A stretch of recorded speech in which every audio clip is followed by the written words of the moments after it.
What's up, guys? I'm JP from Cash Cash, and we're here with Rock Forever magazine. Hey guys, it's Tori from Rock Forever magazine, and I am here right now with JP from Cash Cash. How's it going? Good. You guys rocked it tonight, and the crowd seemed to love you, huh? It was a good show? Thanks so much. Yeah, we had a great time. Good turnout. It was a lot of fun. Yeah, so we are going to start with some finished sentence for you. Are you ready for this? Let's roll. All right. Now, the best prank you ever witnessed was when? Oof. Best prank? Are you guys pranksters? You have to choose from a lot? Yes, so many to choose. Prank. We wake each other up really, really bad ways a lot of the time. Like we have goop, like little Aqua 4 packets, and we'll just squeeze it in each other's mouths. Ew, no. That's bad.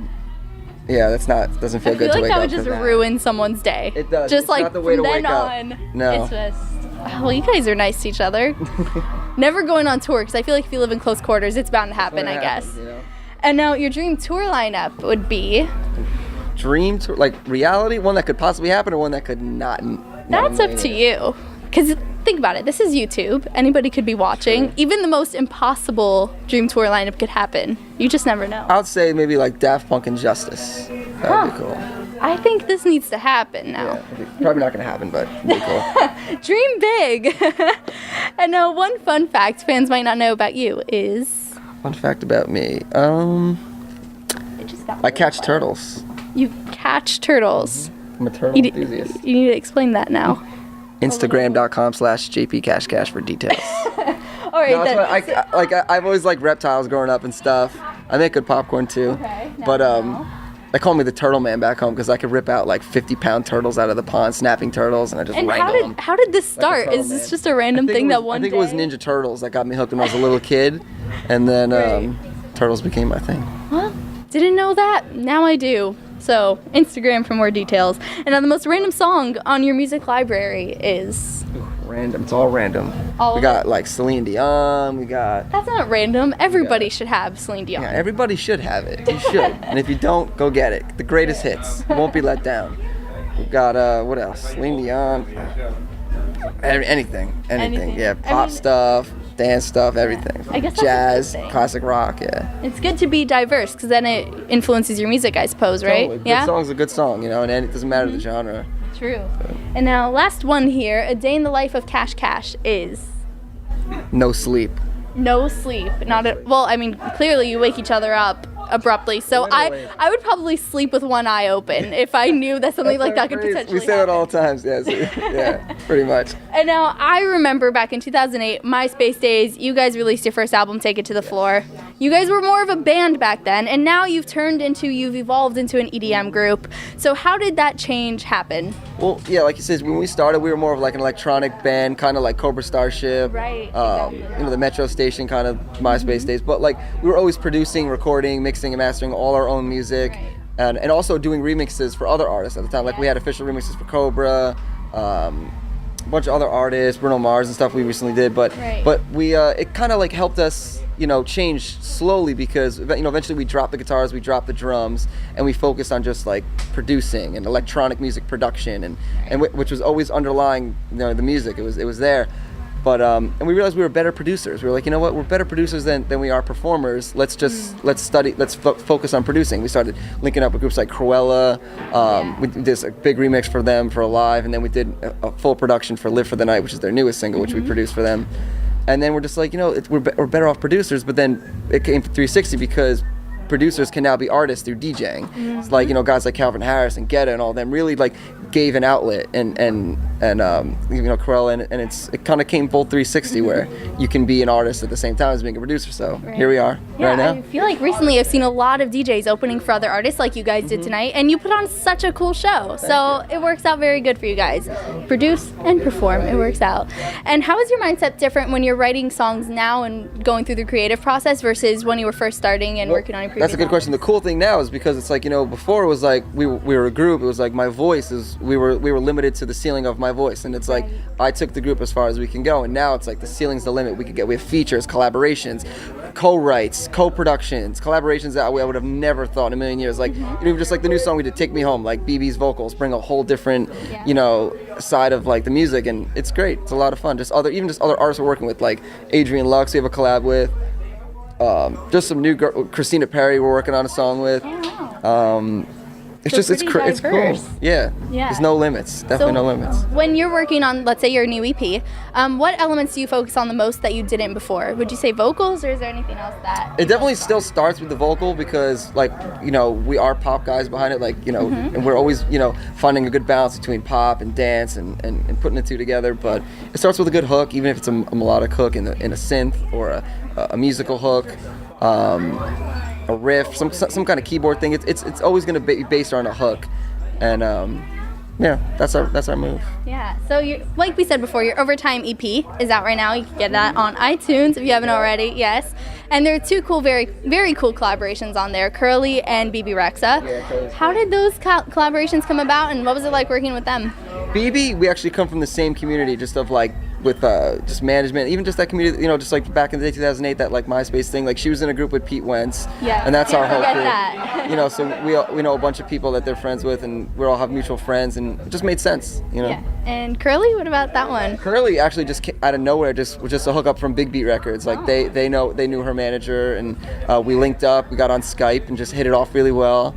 And yeah, she's great. She's really talented. They're both so talented, you know. Exactly. And Bebe was here tonight performing with you guys, which was very cool surprise. So for anybody who isn't too familiar with your music yet, if they could only listen to one song from the new EP as a first impression, which one would it be and why? I imagine you're kind of attached to all of the songs, so this seems difficult.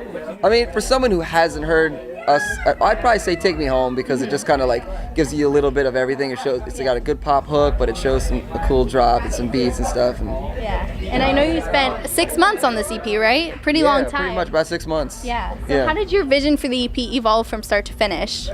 This EP was cool because it did, you know, when we started it, we didn't know if we were making an EP or not, or were we going to do some singles, or were we going to just do an album. But it was cool because the way it worked out is there's like, you got the 3 songs that kind of have like the kid gang vocals on it, which is like they have a vibe. And then there's 3 songs that have a girl feature on it. You know, there's also the song Hideaway, it's got this girl Elle on it. And it's just, it made a cool vibe because we had these 3 songs, and they're just like, they all kind of like, they fit, you know, back and forth between kid gang vocal and the girl, and then, you know, came together. Yeah. It's cohesive. And now let's see here. Now you've been banned for quite a few years. Back in 2008, quite a while back, and you've been through a lot of ups and downs. So what keeps you motivated and inspired to keep working so hard every day on what you do? Honestly, like the fans, I say. And, you know, and the cool thing is, it's like now it's like we don't even call them fans, because like when we start, like I said, when we started this when we were like, you know, 18, 19 years old, it was 19 years old. It felt like fans because it was younger kids, but now it's like there's a community. It's like a lot of the kids, they got older. You know, like we grew up, they grew up too, and it's like it's just everyone embraces everybody, and like the way people react to our radio show and the commenting. It's more of just like this like mutual respect. Like people like when we're doing a bootleg of a remix or a mashup and stuff. It's different. You know, it's not like the way like a boy band would have fans. It's like this is more just like a huge community, like a festival community, and it's really, really cool. It keeps us going. Yeah, I can tell you guys care a lot about your fans, which, you know, some people are a little, you know, they take it for granted. So it's cool to see you guys are thinking of it as a community and keeping everybody together. And what has been the highlight of your career so far? You guys have done quite a lot since you started. So is there one moment that sticks out to you? Recently, we played a big show with Cruella in our hometown. It was like New York City, and it's like just we dropped the beat out for "Take Me Home," and everybody sang it back, and it just hit us like a train, you know. And when you're in your hometown, it's just like, you know, priceless feeling. Yeah, I guess it's kind of a full circle thing. You know, you start there and you come back and like suddenly you have a bunch of fans there. It's really awesome. And now New Year's is coming up soon, 2014. So what are your plans for the new year? What do you guys have coming up that fans can look forward to, or your community? Well, speaking of New Year's, we got a good show in New York City, another New York hometown show. It's gonna be really cool. Data Life's gonna be there. So if you're in New York City, come check it out. And then we're just gonna be working on a lot of new music. You know, we got a lot of sessions booked, collaborations and stuff, and putting new songs together. And then remixing, we're trying to slow down the remixes a little bit so we can focus more on our original stuff. But you know, remixing is an important part of like how we evolve our sound, because it keeps us on our toes and always trying new stuff. And when there's something you might not try with the original music, you're like, with the remix I'll try it, and then you actually like it, it works, and you incorporate it in your original music. So it's kind of like always a good back and forth process that we have. So I would say like every month or two we'll probably pop a remixes out. But all right. Now, speaking of your new music, original music, are you thinking about an album, like a full length, or? That's what we're working for. And the goal, it's going to be one of those things like we'll probably, maybe we'll do another single, like just like out of nowhere, and then maybe another EP following, and then a full length, or maybe we'll do another single and then pop out, the full length right away. But there's definitely going to be some like brand new music coming out early 2014. Whether it's an EP, a single, or a full length. It's because we have so much stuff that we're working on. I want everyone to hear it. It's like you can only keep it like locked up for so long until you're just like, get it out. Well, I'm very excited to hear the new music coming soon, hopefully. And anybody who wants to follow the band on Twitter and Facebook, find your music online, maybe you have a personal Twitter, where can they go? Yeah, hit twitter.com/cashcash, facebook.com/cashcash, soundcloud.com/cashcash. Yeah, and good. And iTunes, you could get their EP, And check out our podcast of Royalty Radio. That's something we started. It's cool. It's just like we, lets people know what we're listening to, a lot of stuff, what we're dropping in the set. Sometimes we'll bunch songs together that we're kind of, playing with at a given time. And that's another cool thing about the community is like we bring new people up with us. Like people submit us their songs, their tracks. We put them in the sets, and we try and give back to the people that are supporting us. So. Amazing. Well, cool. I guess you guys are good on social networks, so everybody knows what's happening with you guys. Awesome. Well, thank you so much for hanging out. It's been great talking to you.